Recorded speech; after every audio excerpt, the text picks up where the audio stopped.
Tonight, tensions in the Middle East appear to be rising rapidly as the situation involving the United States and Iran continues to escalate. What began as a political confrontation is now turning into something far more complicated, and many observers say the consequences are spreading far beyond the region itself. Across the world, governments, analysts, and ordinary citizens are watching closely as new developments unfold hour by hour. Reports coming in from Tehran show large gatherings of people in the streets following the announcement of new religious leadership. Crowds have been seen waving flags, chanting slogans, and expressing strong anger toward the United States. For many analysts, the images suggest that recent military and political moves have intensified nationalist sentiment inside Iran. Some experts say that even people who previously criticized their own leadership may now feel united against what they see as outside pressure. At the same time, intelligence officials in Washington have reportedly been reviewing intercepted communications believed to have originated from within Iran. According to alerts sent to law enforcement agencies, some of these messages were encrypted and may indicate coordination among groups outside the country. Authorities are taking these signals seriously as they could represent attempts to activate networks or supporters abroad in response to the growing confrontation. While these security concerns dominate the headlines, another story has begun attracting attention in Washington. Business activities connected to prominent political families are being discussed as new defense technologies become increasingly important in modern warfare. Reports suggest that a drone technology startup backed by individuals connected to former President Donald Trump has been exploring opportunities related to military contracts, with drones playing a major role in recent conflicts around the world, particularly in Eastern Europe. The demand for advanced systems is growing rapidly. Critics argue that situations like this raise questions about whether political influence and private business interests are becoming too closely linked. Supporters, on the other hand, say that technological innovation from private companies is essential for national defense. Either way, the discussion highlights how modern conflicts often involve not only military strategies but also economic opportunities for companies involved in defense production. Meanwhile, the broader regional impact is already being felt in the global energy market. In the Gulf region, authorities confirmed that a major oil facility experienced significant damage following an attack linked to the ongoing tensions. Flames were seen rising from refinery structures near the capital, forcing the national oil company to declare force majeure, meaning it cannot fulfill some of its contractual supply obligations. This announcement immediately caused concern among global energy traders. As a result, oil prices began climbing sharply in international markets. Energy analysts warn that any disruption in the Gulf region can quickly affect supply chains worldwide. The Strait of Hormuz, a narrow waterway through which a large portion of the world's oil shipments pass, has once again become a focal point of concern. If shipping through the strait becomes unsafe, the economic consequences could reach far beyond the Middle East. At the same time, political messaging inside the United States has taken on an increasingly heated tone. On social media, former President Donald Trump has posted several messages suggesting that political opponents are responsible for creating chaos and weakening the country. Some of his posts included sharp criticism of Democratic leaders, accusing them of undermining American strength and stability during a dangerous international moment. Political analysts say such statements reflect the deep polarization currently shaping American politics. In times of international crisis, leaders often try to frame events in ways that support their political arguments at home. Supporters of Trump say he is defending national interests, while critics believe his comments escalate divisions during an already sensitive time.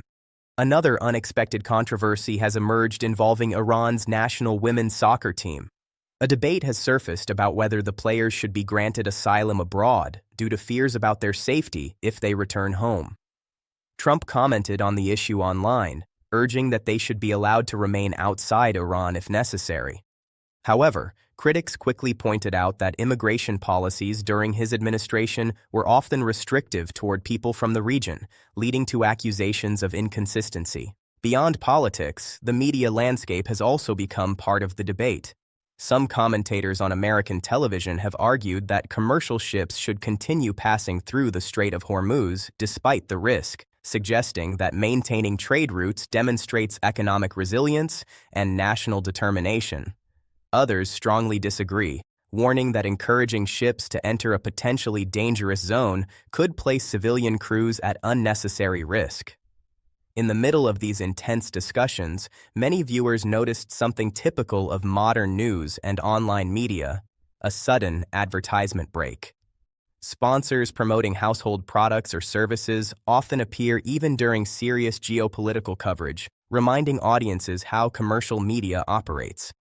These advertisements help fund broadcasting, but can sometimes feel out of place when inserted between reports about war and global instability.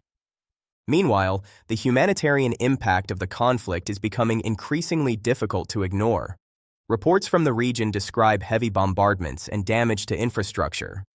Hospitals and schools have reportedly been affected in some areas, raising fears about civilian casualties. International organizations are urging restraint and calling for negotiations before the situation spirals further out of control. Some observers believe that military action may actually strengthen hardline attitudes inside Iran rather than weaken them. When populations feel threatened by outside forces, political divisions within a country often disappear, replaced by a stronger sense of national unity. Analysts warn that this dynamic could make diplomatic solutions more difficult in the long run. Adding to the complexity, voices from the broader Middle East are expressing frustration about being drawn into conflicts between larger powers.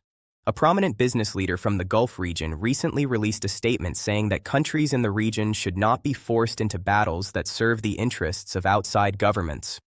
According to him, nations in the Middle East want stability and economic growth, not another prolonged war. He also emphasized that many regional governments already invest billions of dollars in their own defense systems and do not see themselves as dependent on outside protection. His comments reflect a growing sentiment in parts of the region that global powers often compete for influence, while local populations bear the consequences. Back in Washington, some political leaders are trying to calm public concern by describing the situation in careful language. Rather than calling it a full-scale war, several officials have referred to the events as a limited conflict or temporary military operation.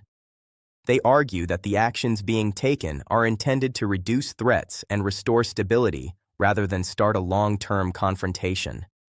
However, critics say such wording may underestimate the seriousness of the situation. History shows that many conflicts described as short-term at the beginning can last far longer than expected. Rising oil prices, global security alerts, and growing public protests suggest that the ripple effects are already being felt.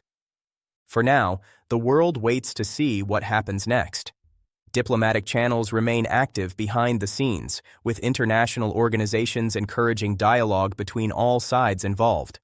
Whether those efforts succeed may determine if the current crisis stabilizes or evolves into something much larger. One thing is clear: the stakes are high, and every new development is being watched carefully by governments, markets, and ordinary people around the globe. As the story continues to unfold, leaders will face difficult decisions that could shape the future of the region and influence international politics for years to come.